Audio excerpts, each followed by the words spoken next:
Quesada for bringing this forward, and I truly appreciate all the comments that have been shared earlier today. I think it's important for us to put this in perspective in regards to what it actually means. I mean, even when we talk about a $15 an hour, when you do the math, and even if an individual is able to reach the 40 hours, it's only about a little over $31,000 a year. $31,000 a year, and that is controversial to many. The fact that it's $8.50, if that person is able to, under sub minimum wage, is able to even get the 40 with a job, we're only talking about $17,500 a year.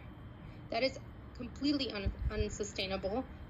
It is completely something that we need to look at. I mean, we talk about not being a third world country, yet we are not acting like it.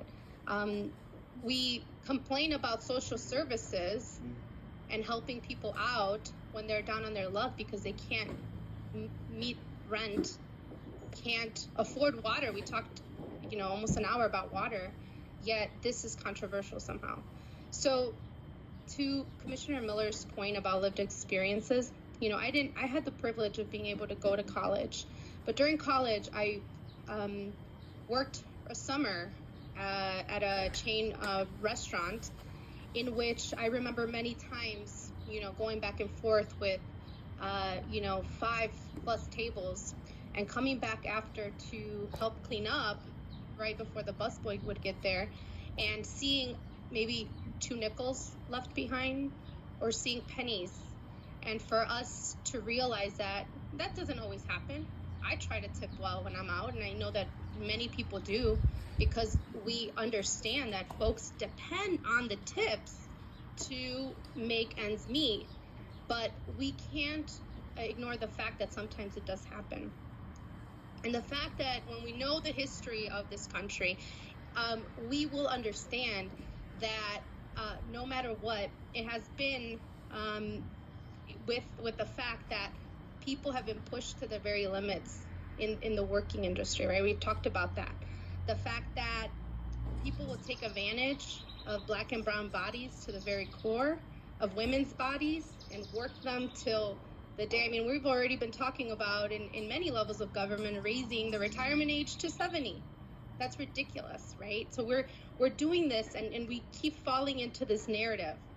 And I often think about the stories that my mom shared when she was a farm worker and how, she had to be out there in the hot summer many hours because they were only paying them, anywhere between 25 cents to 50 cents a box to fill the food, right?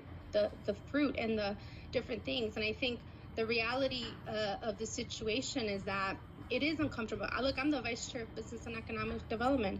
I have a quarterly meeting with some of the organizations that do work with businesses in my district. And we understand that, yes, folks struggle and small businesses struggle, but we have a duty to do good and what's best for everyone in the county. That's our responsibility.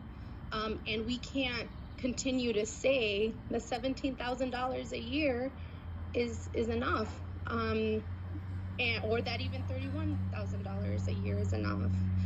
When rents keep skyrocketing, when healthcare keeps skyrocketing, when going to the grocery store used to cost you $20 and now it's $150, and I'm not even talking about you having 8 kids like back in the day. I mean, with 2 kids, it's plenty on your hand.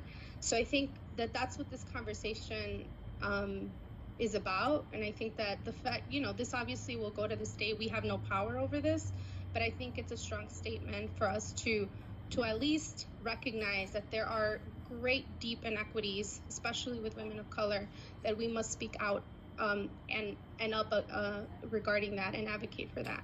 So that's all I'll say. Of course, I'm in support of the resolution, and again, thank Commissioner Quesada for bringing it forward.